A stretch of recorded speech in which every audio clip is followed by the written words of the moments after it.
nostalgie, secrets et confessions sont au programme des pages de Dites à mon père que je suis célèbre, une autobiographie signée Pierre Palmade est parue en 2019. Les moments de fête en compagnie d'anciens amis maintenant rangés ou ruinés et exilés en province appartiennent désormais au passé. Des souvenirs qui ont provoqué chez Pierre Palmade une mélancolie suffisante pour qu'il se tourne malheureusement, à nouveau, vers ses anciens démons, le sexe et la drogue.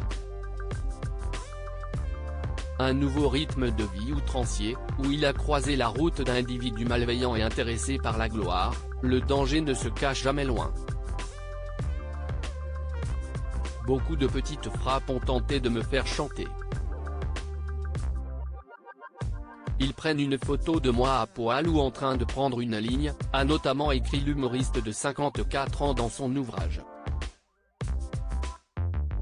Habitué à voir sa vie exposée par ces âmes peu scrupuleuses, Pierre Palmade s'est montré résigné dans son récit en indiquant ne plus craindre ces allégations, « Ma vie privée est claire et quelqu'un aurait du mal à me faire chanter.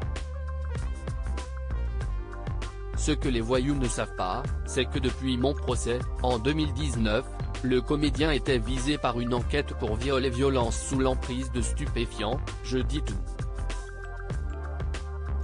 Je ne cache rien. Et du coup les flics savent tout de moi. » Supérieur à Pierre Palmade, François Cluzet, Benoît Magimel. Les stars sans tabou sur leurs addictions. Une comédien sans tabou sur ses addictions. Une rechute, c'est comme si on vous proposait un voyage aux Bahamas en vous précisant qu'au retour l'avion allait se crasher, écrivait encore Pierre Palmade dans son livre. Dès sa parution, le comédien qui avait fait le tour des plateaux de télévision pour en faire la promotion en avait profité pour aborder cette question taboue de l'addiction, « Je me donne le droit d'en parler même si c'est illégal. Je ne savais pas à 20 ans que c'était une maladie, je pensais que c'était un divertissement. À 40 ans, j'étais sûr que j'étais cocaïnomane et que j'allais dans le mur. Et ça fait 10 ans que j'essaie d'arrêter, avait-il confié à Laurent Ruquier sur le plateau de l'émission On n'est pas couché en mai 2019. Un récit qui témoignait de l'histoire d'un homme trop vite happé par le monde du show-business, et qui a malheureusement été rattrapé par celui-ci ce 10 février, où, sous l'emprise de la cocaïne, il a été à l'origine d'un terrible accident de voiture qui a fait 3 victimes, dont une femme enceinte qui a perdu son bébé, ainsi qu'un garçon de 6 ans.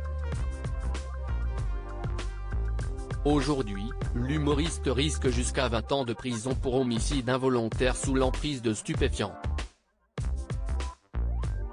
Article écrit en collaboration avec 6 médias.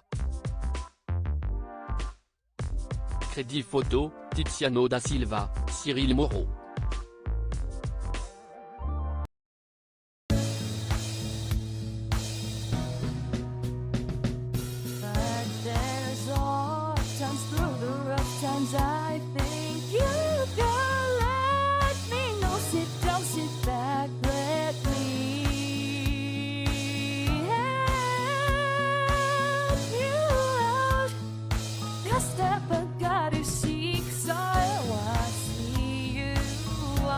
On your own, but